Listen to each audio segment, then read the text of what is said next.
By the way, I love that fucking Shroom Tech. That stuff's Yeah, the shit before jiu-jitsu. It's great for working out. Once you start working out, that's when you really start to feel it.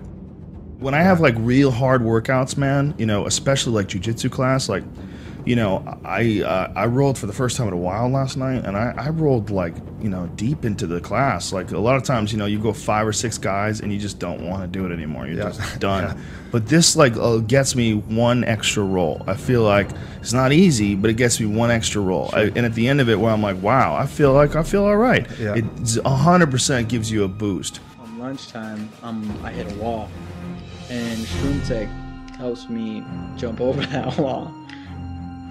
And with Shroom Tech, it helps me with my stamina and training, so I can go 3 more rounds, 4 more rounds, 5 more rounds to be better when I compete. And when I compete, I don't have that adrenaline dump. I'm not tired after my matches. Recently, I just competed in a couple of tournaments, and I took Alpha Brain and Shroom Tech, and I felt great.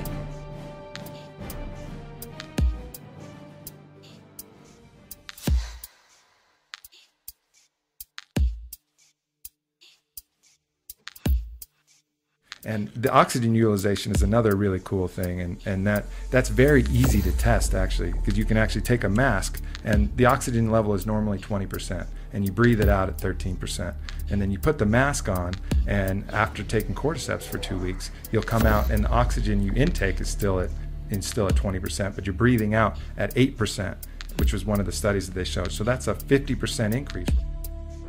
But it doesn't give me that cracked out Red Bull There's boost. no stimulants in it. So surrounding the cordyceps, which is providing cellular energy versus glandular energy. Glandular energy is basically tricking your body to release adrenaline. That's what caffeine and all these things are doing. Right. You're basically releasing more adrenaline, so you feel like you have energy, but your actual cells, which are still using the ATP cycle to produce energy, don't have any extra energy. So you push harder because you think you have. And you more crush energy, your adrenals. But you crush your adrenals, pushing that button over and over Yeah. again until the button just doesn't have as much to give. The button just turns to a leathery sack. Yeah, this is operating on a totally different mechanism. And that's why you get that kind of physical burst.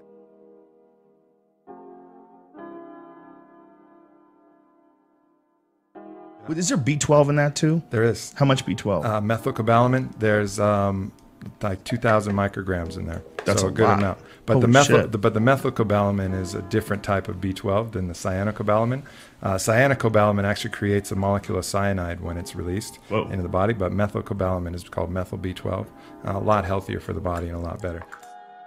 And the cordyceps mushroom was first used by Chinese athletes? Is that who they figured it out used by first? Chinese, but they figured it out 2,000 years ago. Cordyceps, you know, the herdsmen in northern Tibet and China, they're in extremely high altitudes, and up there in those altitudes, the herds and the people get very sluggish. And they noticed that when a certain type of mushroom was available and on the ground and the herds would eat it, the herds would become particularly active, and they would be moving around, they'd have more endurance, they'd be able to push them harder, and they'd be playing more.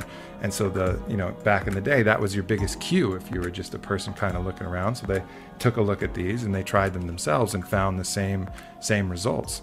And so the first people to discover it in form of like real athletic competition was Coach Ma and the Chinese Olympic team.